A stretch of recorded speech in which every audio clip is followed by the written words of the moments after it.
What's up YouTube, Brownie here, coming to you with another video, and today we're going to do some Void Boss attempts. We're going to hopefully clear this boss and be done with him, because we're on stage 10, and I really want those resources that he provides.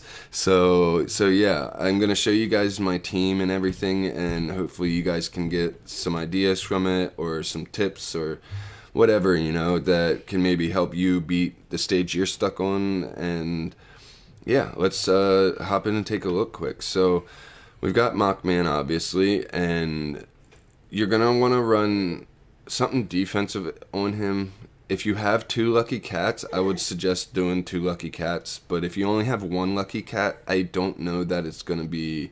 I don't know that you're going to notice the advantage it gives. I think you kind of need to have multiple of them to really notice that advantage that it provides. So yeah, along with the Lucky Cat, you're going to be wanting to run Attribute Reduction Effect and Balanced Strike for the enables, and then Lethal Fight Back and Mightiness. It's the classic setup for Mockman, really. You just need the Attribute Reduction Purify instead of CC or Dot Removal or whatever. Then we have the Lucky Cats, and we got the other one on DGN, and that's mainly because in round 1 I want to hold DGN to a basic attack, and that's because it'll provide Mockman with a really big shield early on, and that shield's going to come in handy to protect him from a big boss attack or something in round 2 or 3 or whatever. And yeah, that's why I try to run DGN as fast as possible, and so she can go first. The other thing I do with her is her Destiny skills. Let's see right here. Not this one. This one's the important one. So this one right here, if you have her up to core, you can run this one that says there's a 50% chance to remove 1 random attribute reduction effect from frontline allies. And since I'm running Mockman in the front row, it can get rid of all the attribute reduction effects that get put on us in this fight. So the boss can reduce the crit, and minions can reduce your attack. And if DGN is helping Mockman remove attributes, that's both of them.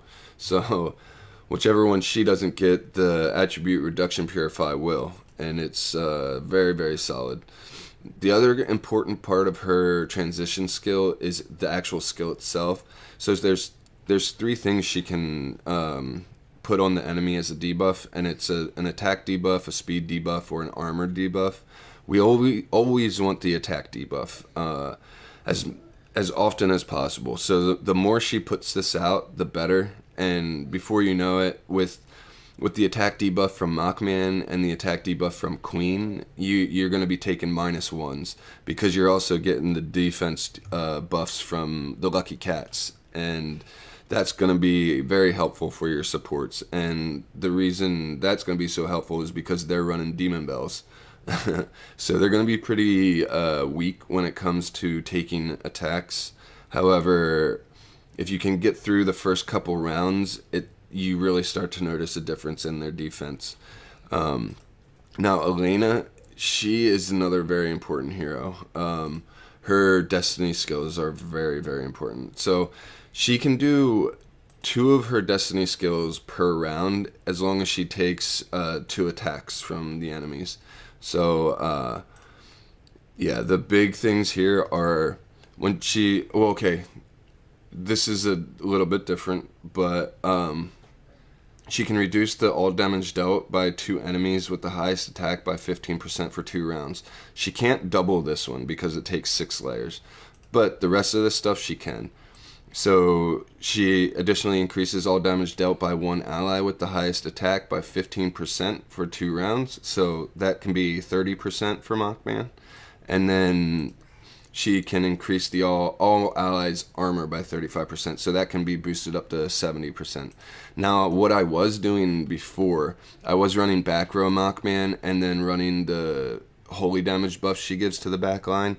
However, I didn't like the rhythm of the fight when Mockman was in the back row. So yeah, that's the setup for Elena.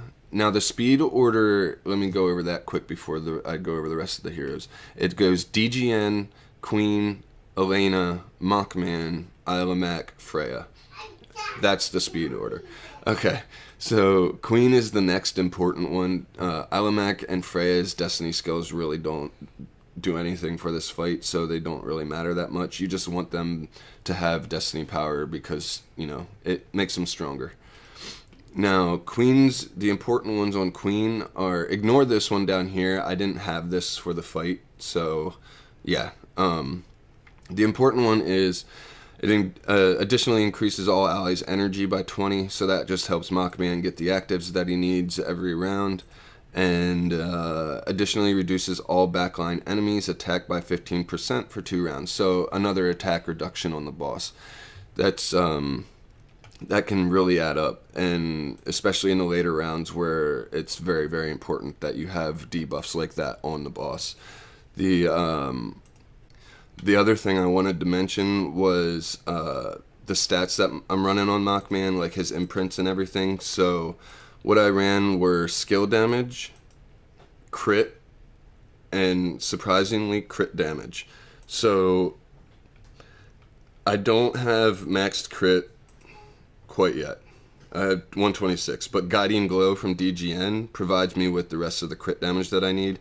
And you probably are saying your one basic attack provides you 50% crit damage and blah blah blah, but I'm not going to ever do a basic attack with Mockman. If everything goes to plan, Mockman will only do actives, and you won't have that crit damage buff. So you're going to need to provide yourself the crit damage another way.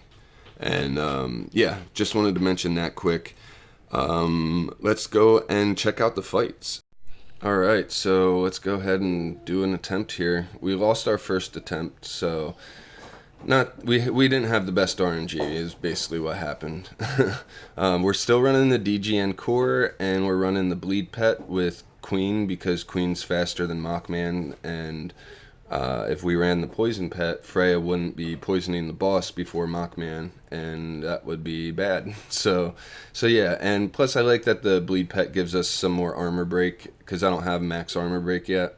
I'm at like 80% with the pet. But yeah, so we have Mockman front row.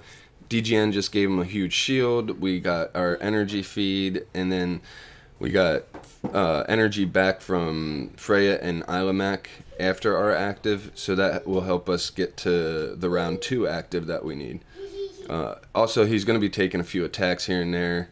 And yeah, Queen also provides us 20 extra energy on that second active because that's when her destiny skill comes into play. So that's always good.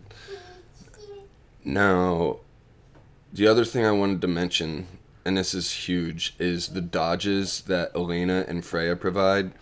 They come in clutch so often, and it's one of those RNG things that you're not always going to dodge, but in those later rounds, like round 6 or 7, if the boss is still alive, having them dodges in there, the chance to dodge or whatever, is huge.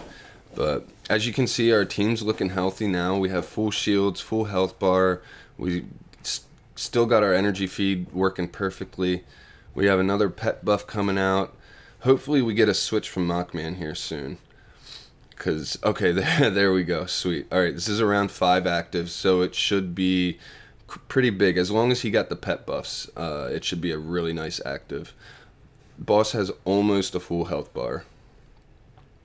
All right, let's see this active here. Okay, minimum chases, but holy that was big. Okay, so we basically killed the boss. They got our Freya. That should be fine, because as long as Mockman gets to this next active, we'll definitely kill the boss. Okay, there we go. And can we kill... Oh, if we could have killed those front guys, we would have gotten max score, I think. Oh, that was so close. So I know I can get the max score. All right. So yeah, this is going to be a win for sure. We have, what, 8 rounds to kill these front 2 minions. And that shouldn't be a problem at all. Mockman's got an active here. We still have somewhat of an energy feed. And, oh, so close. But yeah, we got plenty of rounds. There's no way we lose this one. Yeah. So Freya, we lost her. Not that big a deal, obviously. So I guess you could technically lose her in. Yeah, you really don't want to lose her before round 5, or at least before Mockman does his big active. Sorry about that pop up. Just thought I'd throw a little Idle Heroes symbol over top of it.